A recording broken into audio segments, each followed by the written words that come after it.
It's been a busy week for Mark Zuckerberg. He's become the face of the metaverse, and in return, he's become the punching bag for it as well. When Mark Zuckerberg's not busy sucking the blood from the necks of unicorns like Voldemort, he's making horrifying promotional pieces for the metaverse where he's interviewing people, and it's frightening. It's genuinely like startling. And I just wanted to share the most recent one where he's talking about gaming. And this fucking thing sounds like two aliens having a conversation with one another, but they're trying their best to blend in as humans, but they don't know enough about our culture. They read a single book like 50 Shades of Grey and assume that's how all humans behave. It is startling how not normal this feels. And I get that it's low-hanging fruit to make fun of Mark Zuckerberg, but god damn it, he's such a goofy goober and all this metaverse shit has been so wacky, I can't help but talk about it. Keep creating. Now, Deb from our studios team is joining me. Deb, do you want to take us through some of the exciting games in the pipeline for Quest? Absolutely. I hate to interrupt so early, but Mark Zuckerberg is genuinely made of binary code. I can see the numbers being crunched and the algorithms being run to try and make it appear like he's human. He's like smiling at the weirdest times. It's like an NPC that's glitching out during a conversation in a video game. Unfortunately, the smiling code just isn't complete. This doesn't look human. Like he'll be talking and then throw in a smile randomly, but it looks like this. This is not a normal smile. This is that kind of shit that you fake on Christmas morning when you get socks that you didn't want, but you don't want your parents to feel bad. You don't want them to know that you're not happy with the gift, so you give them one of these. Over the years, we've had the opportunity to work with incredible developers like Vertigo Games, the studio behind fan favorite Arizona Sunshine. I love Arizona Sunshine. That game basically got me and my friends through the first few months of the pandemic. That's awesome. If you enjoyed that, Mark, I think you'll be excited that we're partnering with Vertigo on 5 more great games. One thing you'll notice throughout the entire interview is the woman that Mark Zuckerberg is interviewing is using a lot of hand gestures, and I'm convinced it's a cry for help. Like she's trying to spell out torture with her hand gestures, kind of like YMCA, but torture. Very reminiscent of that time that soldier was caught in the Vietnam War, and during a press conference he started blinking torture in Morse code. I think that's what's going on here. I can't prove it, but there's definitely something fishy afoot here. There's no reason for her to be like fucking popping and locking throughout the whole interview. There's gotta be a reason for it. Also, that Mark Zuckerberg just told the second biggest lie of his career, right behind the time he said that Facebook wasn't selling user data. Him saying he knows what Arizona Sunshine is and it got him through the pandemic. There's a 0% chance he's ever played that game. You can tell by the way he answered it. Oh, Arizona Sunshine. I do love that video game. From Deep Silver and others. We'll share more about this lineup very soon. Nice. What else is coming? Well, the metaverse is constantly evolving. So one of the most important aspects will be live service games that launch updates and new downloadable content regularly, like Echo VR, Beat Saber, Onward, Pistol Whip, and more.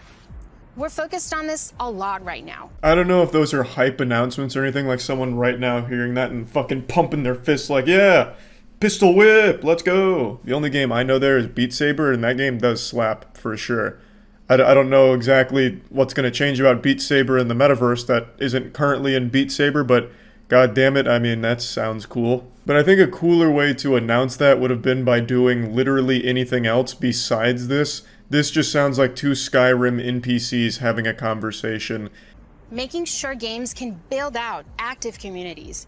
Beat Saber has a passionate community. Oh, I love Beat Saber. So do I. And Beat Saber just passed $100 million in lifetime revenue on Quest alone. It's a great example of a game that keeps releasing fresh content. This has the same energy of the Chris Pratt is so cool thing from Nintendo. Mark Zuckerberg just saying, oh, I love Beat Saber. Like, okay, Mark, whatever, I guess. They've actually been working on evolving the way that you interact with the tracks and feel the music. Also, the team has been working on something really cool. Check this out.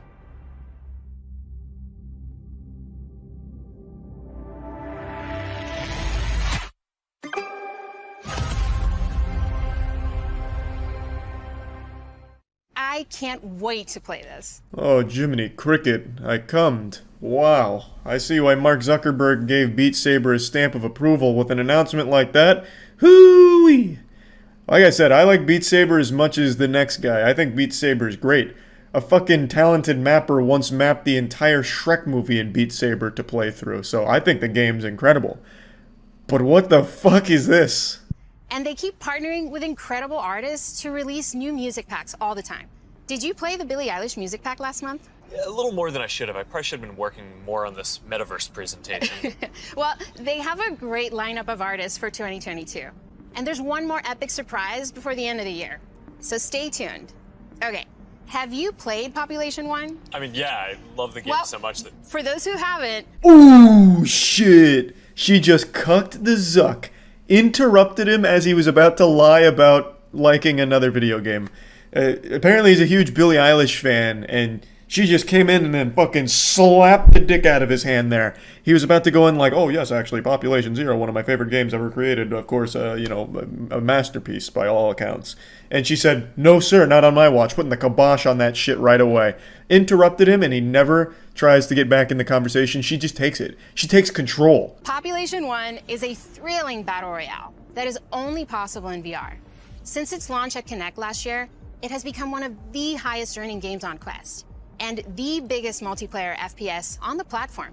You can have up to 24 people in at once for a match. I won't play any more of this. You get the idea. It's a very weird conversation that just doesn't sound normal. Mark Zuckerberg has this incredible ability to make not only himself, but everyone around him sound and act like robots. I bet she does not normally talk or move like this, but just being in the presence of Zuckerberg, like, fucking lobotomized her and had her like a puppet on his strings. She was the marionette, he was the puppet master, and this is the result. She was probably directed to act this way, like be as human as possible. So then she ends up looking like some kind of crazy cartoon character doing all exaggerated gestures and shit. It's just so weird. Every time Mark Zuckerberg tries to promote the metaverse or really anything, it's just uncomfortable. I just want to talk about it again. I mean, that's about it. See ya.